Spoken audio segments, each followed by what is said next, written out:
السلام علیکم ورحمۃ اللہ وبرکاتہ۔ حضرت سہل بن سعد رضی اللہ تعالیٰ عنہ بیان کرتے ہیں کہ اگر کوئی شخص حضرت علی رضی اللہ تعالیٰ عنہ کو ابو تراب کہہ کے بلاتا تھا تو ان کو زیادہ خوشی ہوتی تھی۔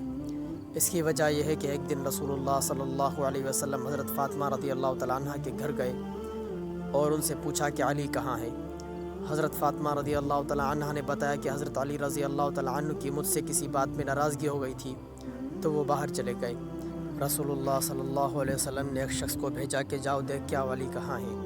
اس شخص نے جا کے دیکھا حضرت علی رضی اللہ تعالیٰ عنہ مسجد میں اندر لیٹے ہوئے تھے۔ رسول اللہ صلی اللہ علیہ وسلم حضرت علی رضی اللہ تعالیٰ عنہ کے پاس گئے اور دیکھا کہ وہ مسجد میں لیٹے ہوئے تھے اور ان کے جسم پر مٹی لگی ہوئی تھی۔ رسول اللہ صلی اللہ علیہ وسلم نے حضرت علی رضی اللہ تعالیٰ عنہ سے کہا کہ ابو تراب اٹھو۔